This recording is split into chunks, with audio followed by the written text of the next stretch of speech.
We are fortunate to belong to a culture that has scaled the heights of human perfection. Our forefathers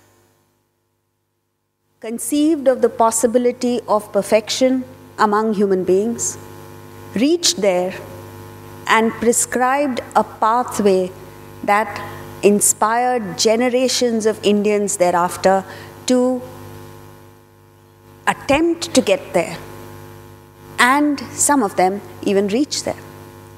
And hence we have a galaxy of sages and saints, great enlightened souls that appeared on the scene in this country through centuries. And this is the unbroken Guru Shishya Parampara that we are paying homage to today. And if after this evening we are able to go back with the renewed conviction that we must do our bit to imbibe these values, to live them and pass them on to future generations, we will have done justice to this sacred occasion of Guru Purnima. In the past, not only was India known as a spiritual country and attracted people from across the world, but the same knowledge that helped us to reach enlightenment also helped us to gain immense success, prosperity in the world. And it is this that attracted scores of people across the world. In fact, Christopher Columbus set out to come to India. He landed up in America by mistake. And when they came to India, they discovered that it was not just the wealth that India had, but it had a strong base of high values. The Harappan culture, for instance, is known to have no locks. They discovered that India had a strong base of values and people were happy, content, peaceful. Even today, in spite of the degeneration, India is viewed as a peace-loving country.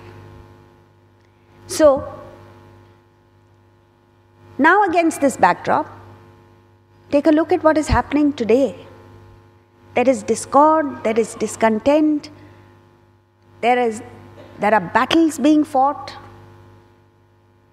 not with enemies, but with our own people. The courts of India are jammed with cases, not, as I said earlier, with enemies, but brother fighting brother, parent fighting child. What a disgrace it is. To us who are known as Amritasya Putraha, children of immortality, it's below our dignity to sit there fighting with people, and with our own people at that. So therefore, let's take a look at how we can take our relationships from the state of discord to one of accord, as it was in the past.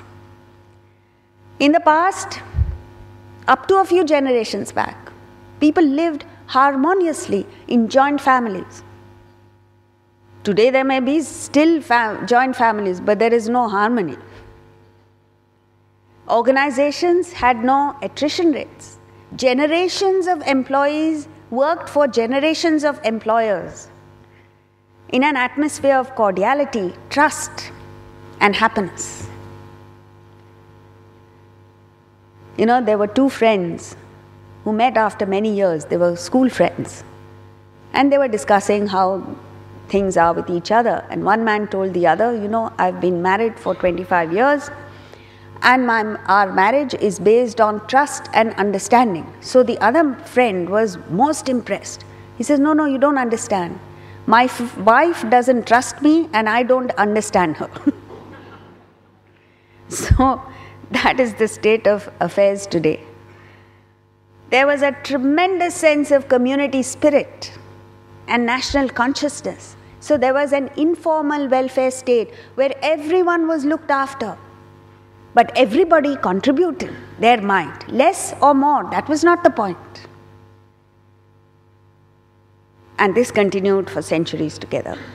All this was possible because of our ancient Vedic tradition The Rig Veda said, Ayam nijaha param veti gadana laghuchetasa. Small-minded people, chicken-brained people think this is mine and that is yours. Mera tera kind of thing. Udara charitanam, large-hearted people think Vasudhaiva Kutumbakam, the whole universe is one family. What a wonderful thing it is. All you have to do is raise your spirit, raise your thinking to that level, and all your pettiness will drop like a dog shakes off water. Those of you who have pet dogs will have noticed that when the dog is given a bath, it doesn't need a towel really. You know what it does? It just gives itself a nice shake. Pat, pat, pat, pat, pat, pat, pat. And in a matter of seconds, 90% of the water is gone. You should learn this technique of doing it not physically, please. Mentally. Shake off all the negativity. Shake off the petty-mindedness. Shake off this laghuchetasam, small-mindedness. And develop a large heart. And that's what we're talking about. So therefore, when this is missing, when this spirit is missing of Udara Charitanam, what happens? Today, there are not just nuclear families. It's not just that you can't get along with your in-laws, but there are, unfortunately, the growing trend of single parents. In America, in Houston, I was staying with a family where the lady had unfortunately just lost her husband a few years back. And she had a little son, 12-year-old son who went to school. And she was supposed to do some work for his school project or something like that. And she forgot because she was too preoccupied with her work. And when the son pulled her up, she said, Beta, try and understand, I'm a single parent. So the 12-year-old turns around and tells his mother, says, Mom, don't make such a big deal of your being a single parent. 90% of my classmates have single parents. Shocking for a 12-year-old to say that. And we are not far behind because whatever the Americans do, we quickly catch up. There is high attrition rates. Just the other day, in fact, I've come from that place. There is an organization that was boasting our attrition rates are low. Low means what? 75%. And there is distrust, discord, friction and war everywhere. Just a few days ago, we had bomb blasts in Mumbai. Over and over again, we are getting hit. It's not just Mumbai that's getting hit. The country is getting hit. Our culture is getting hit.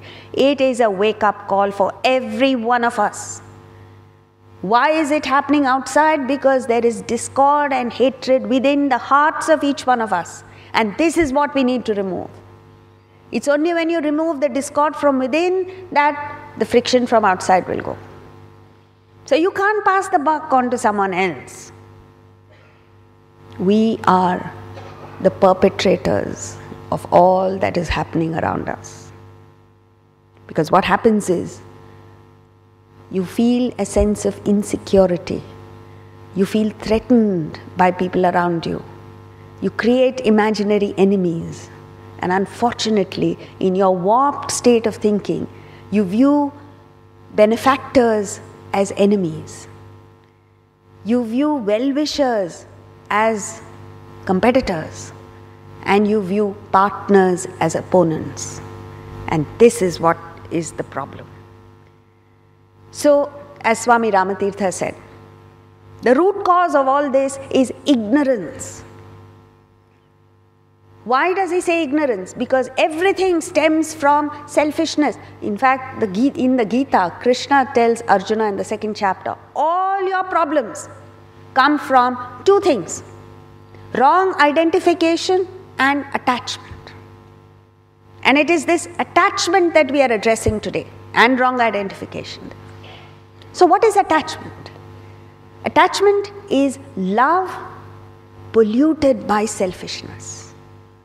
Love distorted by selfishness. Love destroyed and wrecked by self-interest. And why does this selfishness come? Because of a lack of self-sufficiency. You don't feel complete within yourself. You don't feel fulfilled within yourself, and therefore you need to hang on to objects and beings outside in the world. You need a crutch, and you are dependent. And when you're in this precarious position, you fall for sweet talk and sweet talkers. Like in the Ramayana, Kaikeyi, whose attachment for her son Bharata resulted in her listening to her maid. And a maid psyche will be what it is. For a queen to come down to that level was absurd. Why did she do that? Because of her insecurity, because of her attachment. And together they plotted what they thought was an infallible scheme to banish Ram to the forest for 14 years and install her son Bharata as king, and it was foolproof in their distorted minds. In the end, you all know what happened. Kaikeyi lost everything. She lost her son, for whom she had done all this. Bharata came back and said, I disown you, I hate you, I will not speak to you ever again. She lost her husband because Dasharatha died of grief for his son Ram. No one else suffered actually except for Kaikeyi. And this is what happens.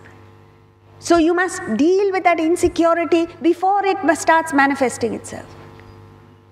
Because then you fall for sweet talkers, and there are enough people around waiting to pounce on your weakness and wreak havoc in your life. Watch out for these people.